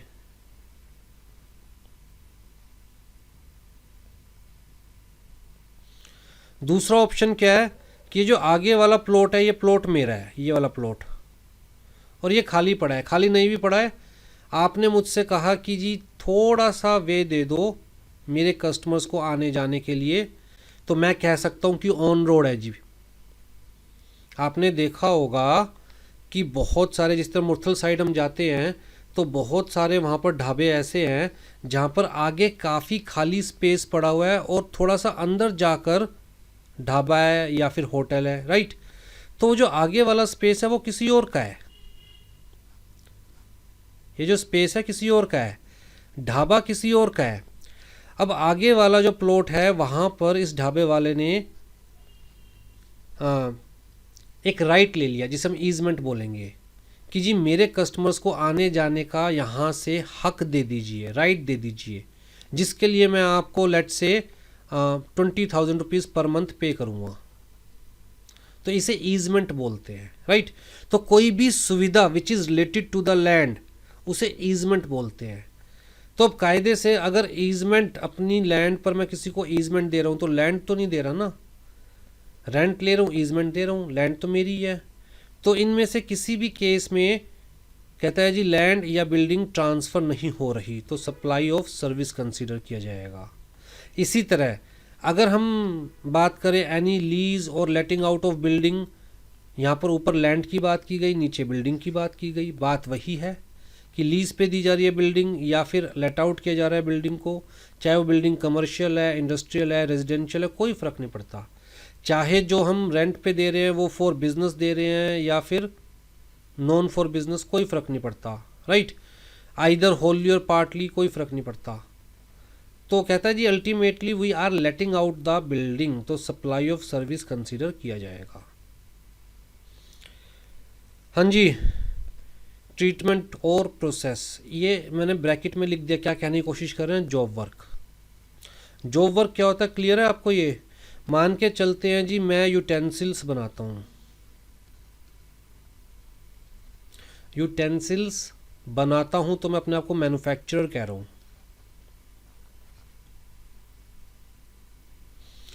अब मैं जो एग्जांपल समझाने जा रहा हूँ ना ध्यान से सुनिएगा, क्योंकि इस एग्जांपल को ही हम थ्रू आउट जीएसटी कंटिन्यू करेंगे।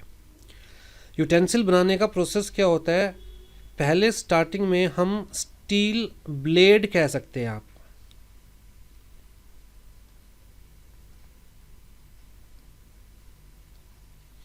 जिसे लोकल लैंग्वेज में फ्लैट बोला जाता है।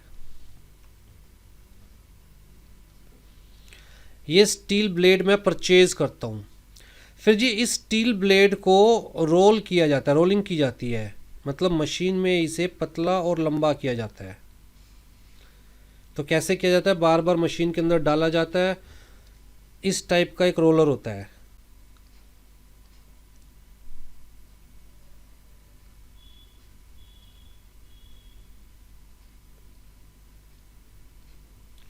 ठीक। तो यहाँ बीच में बार बार इसको स्टील ब्लेड को डाला जाता है, तो धीरे धीरे पतला होता जाता है, और धीरे धीरे पतला होता है तो ये क्या बन जाती है, फ्लैट बन जाती है, इसलिए इसे फ्लैट कहते हैं, ठीक है जी। फिर जी अब ये काम के लिए बकायदा रोलिंग प्लांट चाहिए,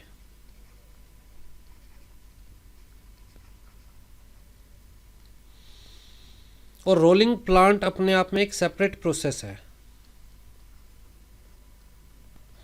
हो सकता है मैं रोलिंग प्लांट अपना खुद का लगवा लूँ, या हो सकता है मैं फ्लैट परचेज़ करूँ, ब्लेड परचेज़ करूँ और इसको फ्लैट होने के लिए मैं सामने वाले को दे दूँ, सामने वाला इसे फ्लैट बनाएगा और मुझे वापस दे देगा।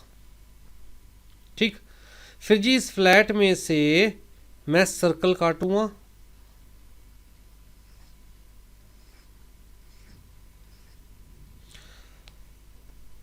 अब जी सर्कल को प्रेस किया जाएगा,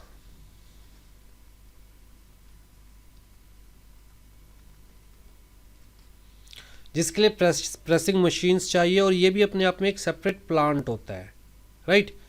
तो अलग प्रोसेस कह लीजिए। हो सकता है ये मैं अपना खुद का लगा लूँ, हो सकता है मैं बाहर करवाने के लिए भेज दूँ इसे, ठीक। तो अगर मैं ये खुद के नहीं लगवा रहा, रोलिंग प्लांट है या फिर प्रेसिंग प्लांट है, मैं खुद के नहीं लगा रहा, तो मैं जॉब वर्क पे भेज रहा हूँ जहाँ से मुझे मेरा सामान वापस मिल जाएगा।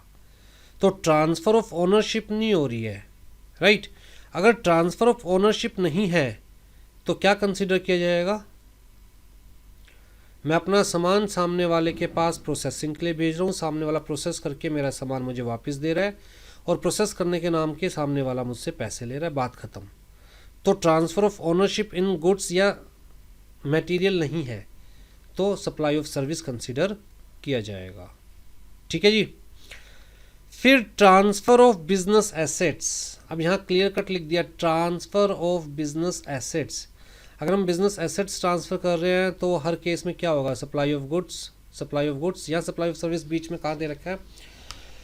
Where goods forming part of asset of the business are transferred or disposed of by or under the directions of the person carrying on the business so as no longer to form the part of those assets। अगर simple language में कहूँ तो मैं अपने business asset को किसी और को ट्रांसफ़र कर रहा हूँ, तो सप्लाई ऑफ गुड्स। मैं अपनी मर्जी से अपनी किसी बिजनेस एसेट को किसी और को ट्रांसफ़र कर रहा हूँ, तो सप्लाई ऑफ गुड्स। अगर मेरी एसेट चोरी हो जाती है तो भैया चोर के पास एसेट तो चली गई, पर क्या वो मेरी मर्जी से है? मेरी मर्जी से नहीं है। और यहाँ पर क्या लिखा हुआ है? बाय और under the direction of the person carrying on the business. तो जो बिजनेस ओनर की मर्जी से अगर एसेट किसी और को ट्रांसफ़र की जा रही है परमानेंटली, तो सप्लाई ऑफ गुड्स, सिंपल सी बात, ठीक है। अगर चोरी हो जाएगी तब भी क्या ट्रांसफ़र कंसीडर किया जाएगा? The answer is no. तब थोड़ी ना जीएसटी पे करनी है। ऐसा थोड़ी ना मेरी एसेट कोई चोरी करके भाग गया, एक तो मेरी एसेट चोरी हो गई, उसके बाद गवर्नमेंट कहेगी लाओ जी आपने एसेट चोर को सप्लाई कर दी, इसके ऊपर जीएसटी पे कीजिए। हाँ जी, सेकंड केस क्या है? वेयर बाय और under the direction of a person carrying on the business, मतलब बिजनेस ओनर। वेयर अंडर और by the direction of business owner goods held or used for the purpose of business are put to any private use or are used or made available to any person for use for any purpose other than the business purpose। तो जी business asset को अगर मैं घर पे privately use कर रहा हूँ या किसी और को यूज़ करने के लिए दे रहा हूँ, तो मतलब यूज़ करने के लिए दे रहा हूँ, वापस एसेट बिजनेस के पास आ ही जाएगी, तो ट्रांसफ़र ऑफ गुड्स नहीं है, सिर्फ यूज़ करने का राइट दे रहा हूँ, तो सप्लाई ऑफ सर्विस कंसीडर किया जाएगा। Where any person ceases to be the taxable person, इस पॉइंट को समझने की कोशिश कीजिए। ये क्या कह रहा है कि at present I am the businessman, ठीक है।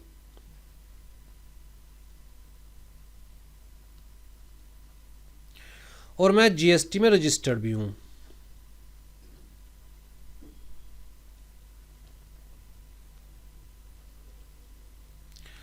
तो मैं क्या हो गया? Taxable person.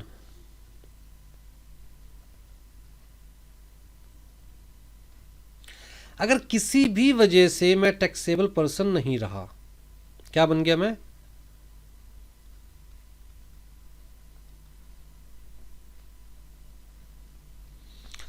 किसी भी वजह से मैं टैक्सेबल पर्सन नहीं रहा, किसी भी वजह, किस वजह से जी? हो सकता है कि मैंने जीएसटी के अंदर अपना रजिस्ट्रेशन कैंसिल करवा लिया हो, सरेंडर कर दिया हो सकता है कि जिस प्रोडक्ट को मैं मैन्युफैक्चर कर रहा था वो जीएसटी के स्कोप से बाहर हो गया हो, तो भी मैं क्या हो गया? Non taxable person. हो सकता है मैंने अपना बिजनेस क्लोज कर दिया हो, तो भी मैं क्या बन गया अब, नॉन टैक्सेबल पर्सन। अब जी जब मैं टैक्सेबल पर्सन था तो जो भी मेरे पास गुड्स आते थे उनके ऊपर मैं क्या क्लेम कर लेता था। अब जब मैं नॉन टैक्सेबल पर्सन बन गया तो नॉन टैक्सेबल पर्सन थोड़ी ना जीएसटी आईटीसी क्लेम कर सकता है, इनपुट टैक्स क्रेडिट क्लेम कर सकता है, राइट। अगर मैं नॉन टैक्सेबल पर्सन बन गया, लोग कहते हैं हम मान के चलेंगे कि टैक्सेबल पर्सन ने अपनी एसेट्स नॉन टैक्सेबल पर्सन को ट्रांसफर कर दी।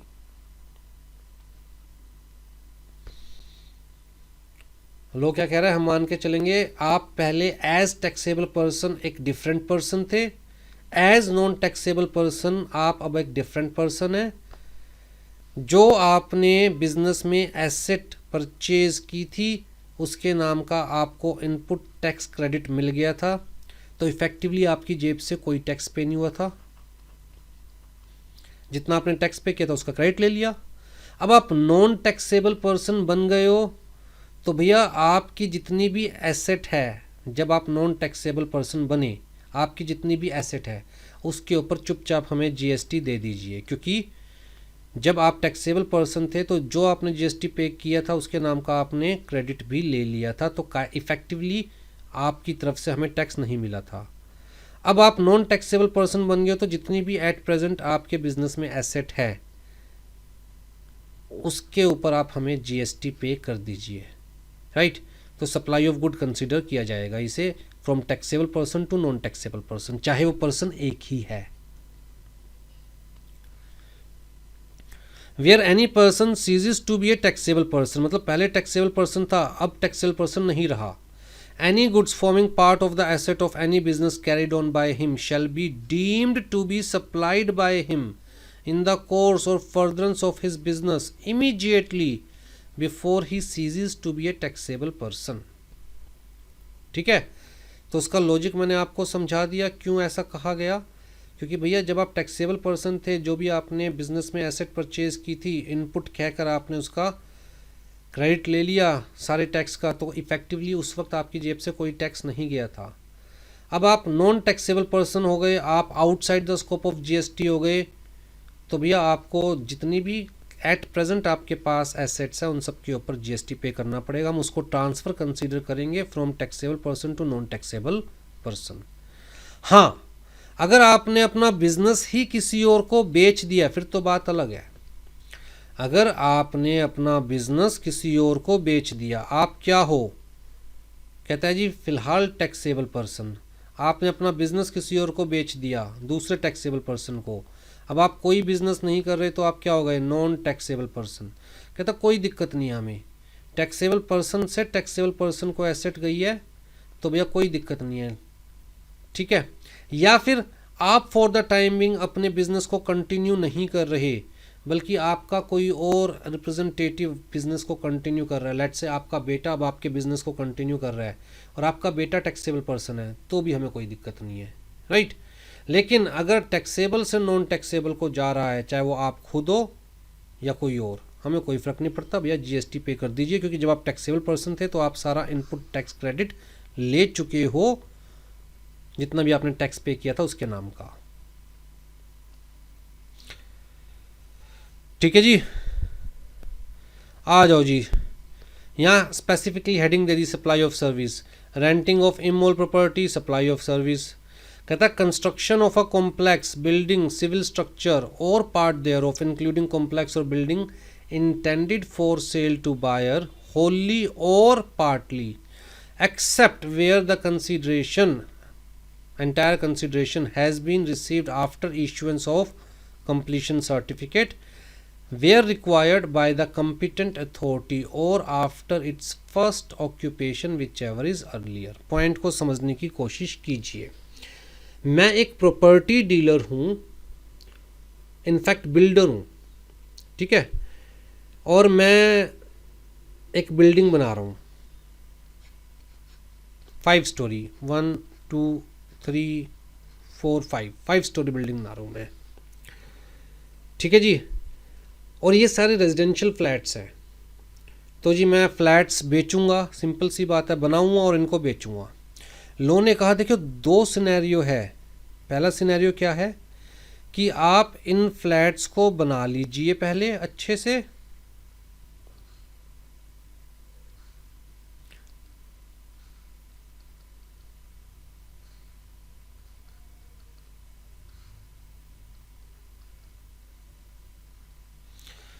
लोगों ने कहा देखिए दो सिनेरियो है। पहला सिनेरियो क्या है, आप इनको कंप्लीट कर लीजिए, जो कंप्लीशन सर्टिफिकेट कॉम्पिटेंट अथॉरिटी से चाहिए वो ले लीजिए, उसके बाद आप इन फ्लैट को सेल करते हैं तो सेल माना जाएगा। मतलब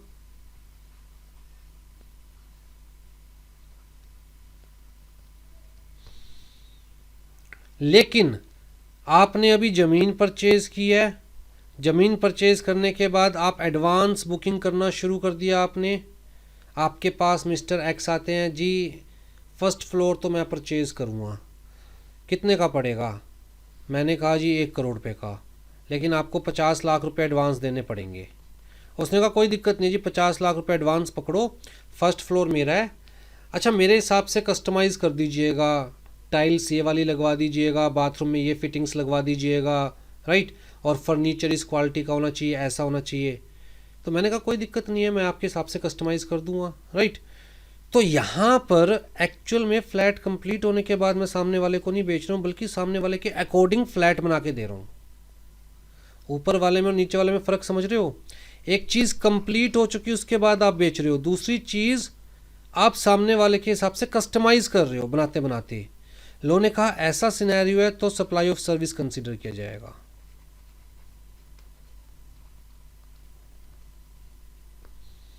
चाहे सारी पेमेंट आपको नहीं मिली, लेकिन कुछ पेमेंट तो मिल गई, सप्लाई ऑफ सर्विस कंसीडर किया जाएगा। मान के चला जाएगा कि भैया आप सामने वाले को सर्विस प्रोवाइड कर रहे हो, उसके अकॉर्डिंग चीज़ों को कस्टमाइज कर रहे हो।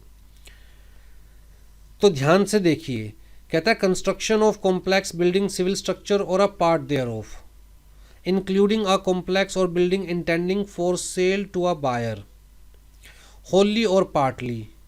ये क्या है जी? यहाँ तक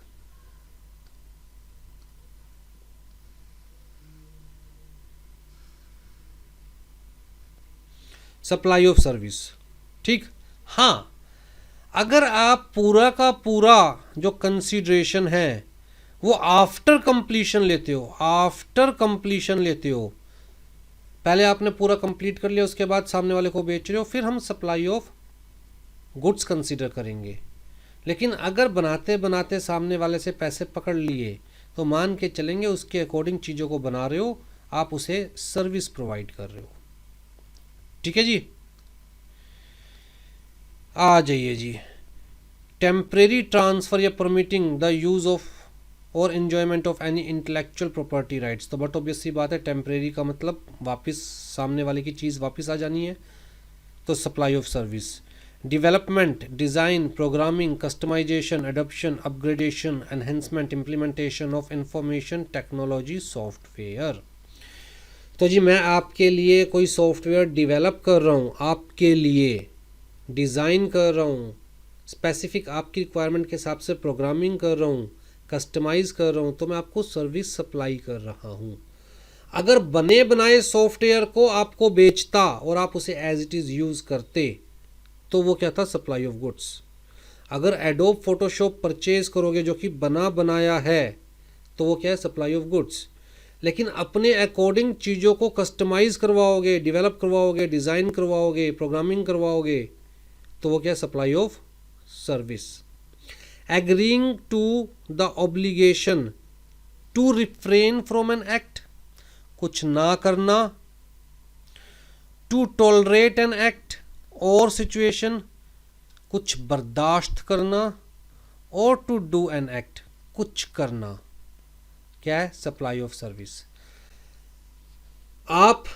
मैं फर्स्ट फ्लोर पे रहता हूँ, आप सेकंड फ्लोर पे रहते हैं, आप अपने फ्लोर को रिकंस्ट्रक्ट करवा रहे हैं और जिसकी वजह से मशीनें चल रही है धड़ाधड़ धड़ाधड़, उसकी वजह से मैं क्लास नहीं ले पा रहा हूँ पूरे दिन, तो मैं आपको कह रहा हूँ कि भैया आपकी वजह से मुझे नुकसान हो रहा है, मुझे टॉलरेट करना पड़ रहा है, मैं एक बैच लेता हूँ दोपहर में जो कि नहीं ले पा रहा, और मेरा तो जी 3 लाख रुपए का नुकसान हो जाएगा अगर मैं बैच नहीं बना पाऊँगा, तो मैं आपको टॉलरेट करने के नाम के आपसे 3 लाख रुपए ले रहा हूँ, तो ये क्या है? Supply of service. ठीक है, कुछ करने के नाम के, कुछ ना करने के नाम के, कुछ टॉलरेट करने के नाम के अगर आपसे कुछ लिया जा रहा है तो supply of service. Transfer of any right to use goods for any purpose whether or not for specific period. तो transfer of any right to use any good, तो यूज़ के केस में तो सप्लाई ऑफ सर्विस, सिंपल सी बात है। फिर जी यहाँ हेडिंग क्या दे रखी है मैंने? Composite supply. कंपोजिट सप्लाई का मतलब जहाँ पर सामने वाले को गुड्स भी जा रहे हैं और सर्विसेज भी जा रही है। जैसे कि हमने कहा जी मैं कंस्ट्रक्शन, या जैसे सिंपल सी बात है, मान के चलिए जी मेरा ऑफिस है, मैं इसे रिनोवेट करवा रहा हूँ।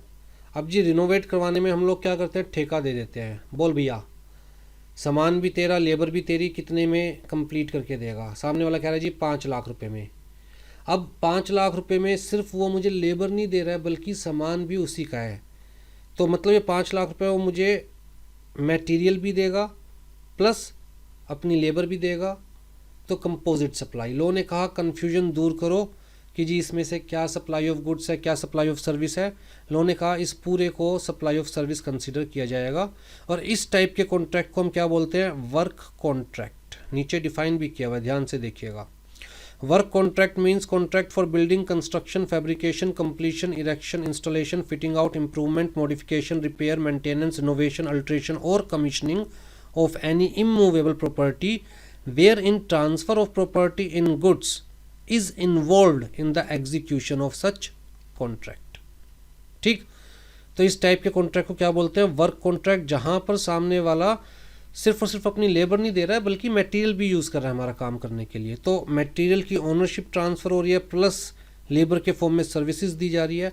लोगों ने कहा कन्फ्यूजन दूर करो कि सप्लाई ऑफ गुड्स है या सप्लाई ऑफ सर्विस है, इसे supply of service he consider किया जाएगा। उसके अलावा जैसे कैटरिंग सर्विसेज है, अब नाम ही हम क्या ले रहे हैं? सर्विसेज, जबकि कैटरिंग के अंदर वो हमें गुड्स भी प्रोवाइड कर रहा है और उससे रिलेटेड सर्विसेज भी दे रहा है, दोनों चीज़ दे रहा है। तो लोगों ने कहा जी सप्लाई ऑफ सर्विस कंसीडर किया जाएगा। तो सप्लाई बाय वे ऑफ और as the part of any service और in any other manner whatsoever of goods. कौन से goods? Being the food. Goods कौन से? बीइंग द फूड और other articles for human consumption except alcoholic liquor. ठीक है, where such supply और services is for, whether such supply और services is for cash, deferred payment और other valuable consideration. तो जो कैटरिंग की सर्विसेज है या रेस्टोरेंट सर्विसेज है जहाँ पर हमें गुड्स भी मिलते हैं, मतलब फूड भी मिलता है, साथ में वो लोग हमें सर्विस भी दे रहे हैं, उन सबको किस में रखा गया? सप्लाई ऑफ सर्विस में कंसीडर किया गया। तो लोगों ने कन्फ्यूजन ख़त्म कर दी यहाँ पर। हाँ जी, सप्लाई ऑफ गुड्स कहता है जी कोई भी अनइनकॉर्पोरेटेड एसोसिएशन है या बॉडी ऑफ पर्सन है या बॉडी ऑफ इंडिविजुअल है, जैसे कि एक क्लब है। क्लब अपने ही मेंबर्स को अगर गुड सप्लाई करता है फॉर कैश या डिफर्ड पेमेंट या किसी भी कंसीडरेशन। अब मान के चलिए मैंने कोई क्लब ज्वाइन कर रखा है, मैं शाम को जाता हूँ वहाँ पर पार्टी करता हूँ, राइट, डिनर करता हूँ, तो मुझसे बिल तो लिया जाएगा ना। तो क्लब अपने ही मेंबर से गुड्स देकर बिल ले रहा है, तो सप्लाई ऑफ गुड्स में कंसीडर किया गया। जबकि वहाँ पर जाकर हो सकता है वो सर्विसेज भी प्रोवाइड कर रहे हैं, जैसे कि रेस्टोरेंट में जा रहा हूँ, खाना खा रहा हूँ, तो उन्होंने कहा सप्लाई ऑफ सर्विस। क्लब में जा रहा हूँ, क्लब अपने ही मेंबर को खाना दे रहा है और भी फैसिलिटीज़ दे रहा है, एंटरटेनमेंट फैसिलिटीज़ वगैरह वहाँ पर है, इंडोर गेम्स है वहाँ पर, उसकी फैसिलिटी भी क्लब प्रोवाइड कर रहा है। तो अगेन कन्फ्यूजन की जी सप्लाई ऑफ गुड्स कंसीडर करेंगे, सप्लाई ऑफ सर्विसेज। लोगों ने कहा इस केस में सप्लाई ऑफ गुड्स कंसीडर किया जाएगा अनइनकॉर्पोरेटेड, इसलिए मैंने क्लब का एग्जांपल लिया। बताओ जी अगर इनमें से कोई भी ऐसा पॉइंट है जो आपको क्लियर नहीं है।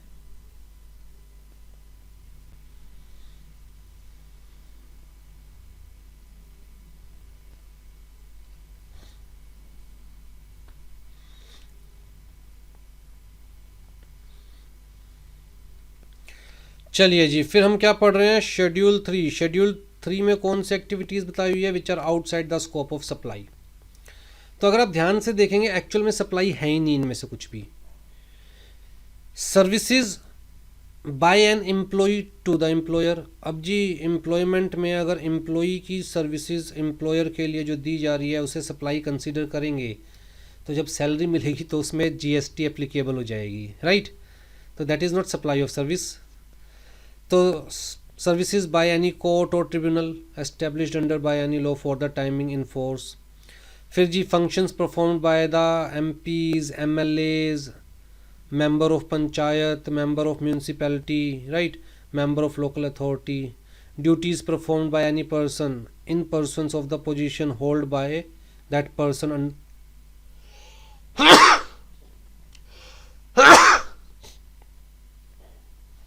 hold by that person as per constitution of India, right। तो बट ऑब्वियसली बात है, ड्यूटी परफॉर्म करना is not supply of service.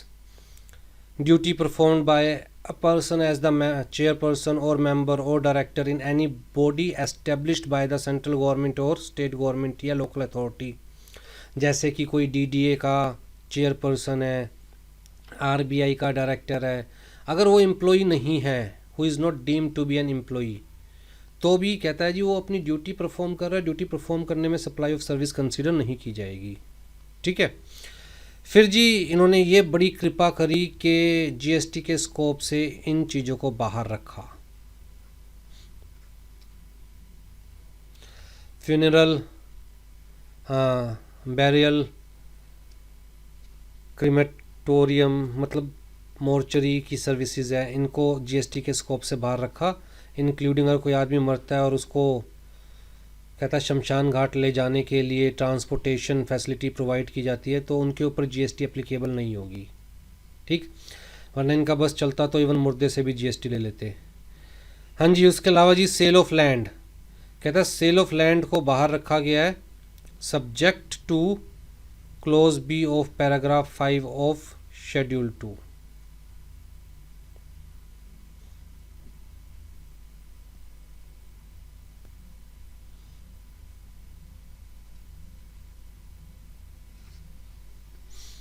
इसको तो सप्लाई ऑफ सर्विस कंसिडर किया गया है ना। उसके अलावा अगर सेल परचेज ऑफ लैंड और बिल्डिंग है तो वो जीएसटी के स्कोप से बाहर है, उसके ऊपर जीएसटी एप्लीकेबल नहीं होती, याद रखिएगा। सेल परचेज ऑफ लैंड और बिल्डिंग है तो जीएसटी के स्कोप से बाहर है। फिर जी एक्शनेबल क्लेम्स जीएसटी के स्कोप से बाहर है। एक्शनेबल क्लेम्स क्या होते हैं? कोई भी ऐसा क्लेम जिसको रिकवर करने के लिए we can take the legal action, that is actionable claim, ठीक है। जैसे मान के चलिए कि टीवी सीरियल के अंदर मैंने पार्टिसिपेट किया क्विज़ में, मैं वहाँ पर इनाम जीत गया, तो दैट इज़ एक्शनेबल क्लेम, क्योंकि वो रिकवर करने के लिए I can take even legal action, ठीक है जी। लेकिन एक्शनेबल क्लेम में से इनको एक्सक्लूड कर दिया गया, लॉटरी, बैटिंग एंड गैमलिंग। अगर इसमें कोई पैसा जीतते हो तो जीएसटी एप्लीकेबल है। फिर जी supply of goods from a place in a non taxable territory, जैसे कि इंडिया के लिए, इंडियन जीएसटी के लिए यूएसए क्या है? Non taxable territory. यूएसए से कोई सप्लाई होती है यूके में without such goods entering into India, नहीं भैया आप एक काम कीजिए, वर्ल्ड वाइड सप्लाई के ऊपर जीएसटी इम्पोज कर दीजिए, इसे भी क्यों एग्जम्प्ट किया?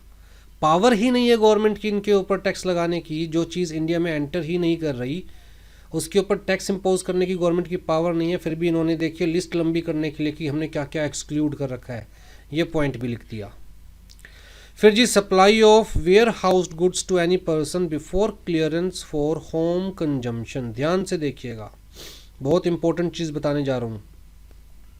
ये हमारा इंडिया है, ठीक, बड़ा अजीब सा बन गया है।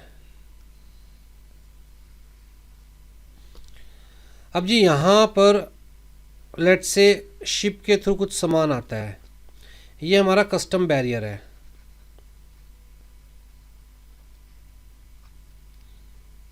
ठीक है जी। जब कस्टम बैरियर क्रॉस करते हैं मतलब कस्टम ड्यूटी पे हो गई और हमें अप्रूवल मिल गई, तो कस्टम बैरियर क्रॉस करते हैं तो हम कहते हैं जी हम गुड्स को होम कंजम्पशन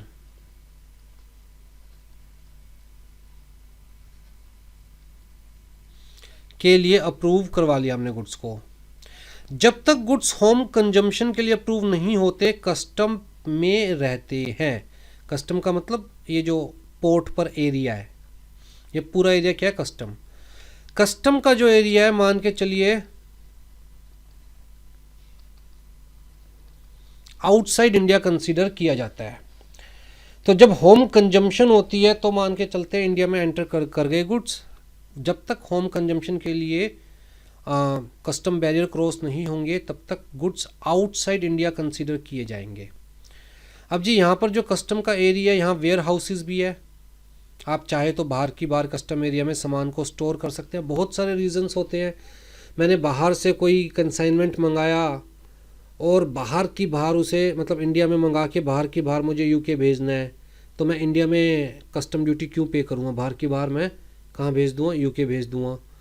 तो मान के चला जाएगा कि वो गुड्स कभी इंडिया में आए ही नहीं, वो बाहर की बाहर इंडिया में एंटर किए बिना एक नॉन टैक्सेबल टेरिटरी से दूसरी नॉन टैक्सेबल टेरिटरी में चले गए हैं। ठीक है, अगर मैं चाहूँ तो उनको वेयर हाउस कर सकता हूँ कि ये अभी इनकी डिमांड नहीं है, मेरे पास स्टोर करने के लिए गोडाउन नहीं है, तो फ़िलहाल कस्टम पर ही मैं वेयर हाउस में गुड्स को रखवा दूँगा, जब डिमांड होगी तो कस्टम ड्यूटी पे करके छुड़वा लूँगा, राइट। तो इस टाइप के गुड्स जो कि अभी तक होम कंजम्पशन के लिए अप्रूव नहीं हुए हैं वो सारे क्या मान के चला जाएगा, आउटसाइड इंडिया है और उनके ऊपर कोई जीएसटी एप्लीकेबल नहीं होगी।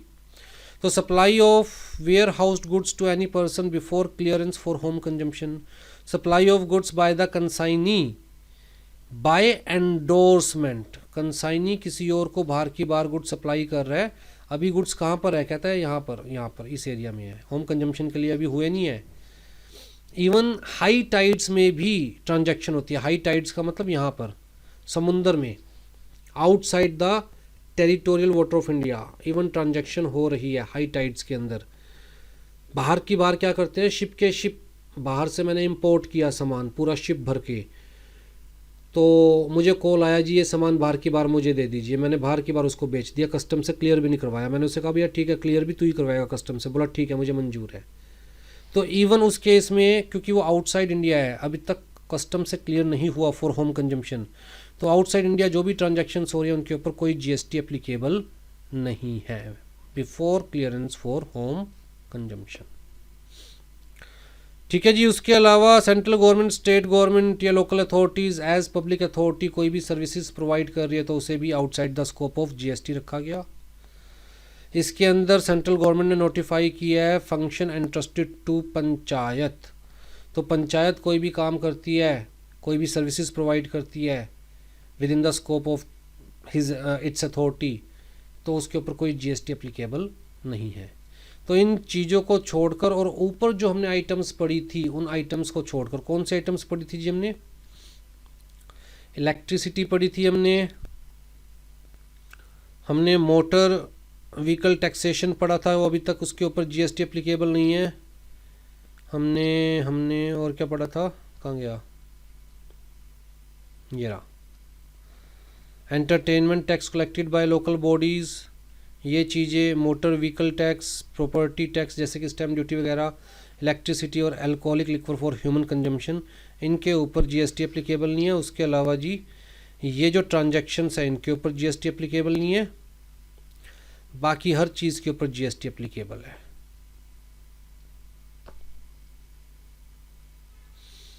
बताइए जी कोई डाउट हो तो। सर जैसे सेल ऑफ बिल्डिंग हम आउटसाइड जीएसटी रख रहे हैं, तो ये समझ नहीं आ रहा, सेल ऑफ बिल्डिंग हम आउटसाइड जीएसटी रख रहे हैं बट हम फ्लैट जब सेल कर रहे हैं उसको जीएसटी इंक्लूड कर रहे हैं। बाबू फ्लैट कौन से, दोबारा से रिपीट कर रहा हूँ, फ्लैट कौन से, जब हम फ्लैट कंप्लीट होने से पहले ही सामने वाले का पैसा पकड़ रहे हैं और उसके हिसाब से कस्टमाइज कर रहे हैं तो सप्लाई ऑफ सर्विस कंसीडर किया गया, उसे सेल तो यहाँ कंसीडर किया ही नहीं गया। हम मान के चल रहे हैं कि हम उसे फ्लैट नहीं सेल कर रहे बल्कि उसी का फ्लैट है, हम तो उसको बना के दे रहे हैं, हम ये मान के चल रहे हैं यहाँ पर।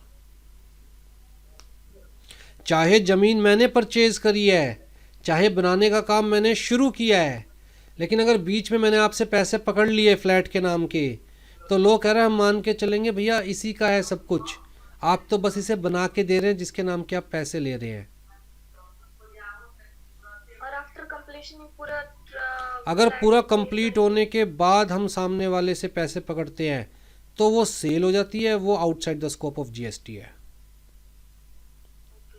और सर जैसे कि आप ये कह रहे हो कि अकॉर्डिंग टू हम किसी पर्सन के अकॉर्डिंग ये बनाते हैं, जैसे कि हम फ्लैट वगैरह लॉटरी के लिए लगाते हैं तो वो लोग हमसे पहले ही पैसे चार्ज कर लेते हैं, और लॉटरी में निकलता है तो वो लोग पैसे रखते हैं वहाँ ट्रांसफर कर देते हैं, तो वो लोग हमारे अकॉर्डिंग नहीं बनाते कई बार, मतलब डीडीए ऐसा डीडीए होता की है। स्कीम में आप कह रहे हो ना, हाँ। हम भरते हैं स्कीम के अंदर और बाई चांस हमें मिल जाता है, राइट। वो एक्चुअल में पैसा कहाँ पकड़ रहे हैं हमसे, वो तो मिनिमम बस बुकिंग चार्ज ले रहे हैं एक तरह से, तो वो सेल में कंसीडर किया जाता है, वो सप्लाई ऑफ सर्विस नहीं आएगा। ओके। और बताइए। अगर कुछ अमाउंट चार्ज कर रहे हैं तो उसको हम नहीं लेंगे सर्विस में, हाँ, कंसीडर नहीं करेंगे। हाँ, मेन मोटिव आप समझे नहीं, जो मैंने आपको एक सिंपल सी लाइन कह दी कि भाई एक तरह से जब हम सामने वाले के अकॉर्डिंग कस्टमाइज कर रहे हैं चीज़ों को, जब आप कोई बनता हुआ फ्लैट परचेज करेंगे तो आप चाहेंगे ना कि जब बन ही रहा है तो मेरे अकॉर्डिंग ही हो जाए थोड़ा बहुत उसमें चेंजेस, बट ऑब्वियस सी बात है ना। अगर सामने वाले से आप सिर्फ एडवांस एक्सेप्ट कर रहे हो कि भैया 2 लाख बुकिंग चार्जेस दे दे, तो बुकिंग चार्जेस ले रहे हो, बाकी कुछ नहीं ले रहे हो, और आप अपने हिसाब से सामने वाले को बना के दे रहे हो, तो वो सेल कंसीडर किया जाएगा। लेकिन बुकिंग चार्जेस को छोड़ के आप एडवांस ले रहे हो तो मान के चला जाएगा कि आप सामने वाले को सर्विस प्रोवाइड कर रहे हो। ठीक है सर। और वैसे भी जो एग्जांपल आप ले रहे हो वहाँ तो भैया बाय लॉटरी सिस्टम चलता है ना, तो लॉटरी सिस्टम के अंदर किसकी लॉटरी निकलेगी किसकी नहीं निकलेगी पता ही नहीं, तो वहाँ तो हम ये नहीं कह सकते ना कि हाँ जी कस्टमाइज़ किया गया है स्पेसिफिकली एक बंदे के अकॉर्डिंग।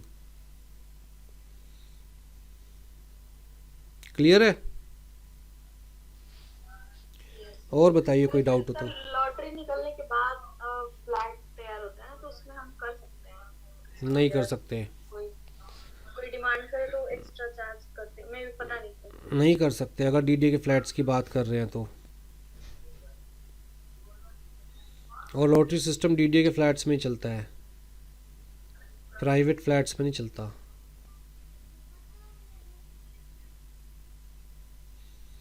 डीडीए के फ्लैट्स में तो आप अपनी मर्जी से इवन एक स्लैब भी यहाँ से वहाँ नहीं करवा सकते जब तक आपको हैंड ओवर नहीं कर दिया जाता। हैंड ओवर करने के बाद आप जो मर्जी अल्ट्रेशन करें, दैट्स अ डिफरेंट थिंग।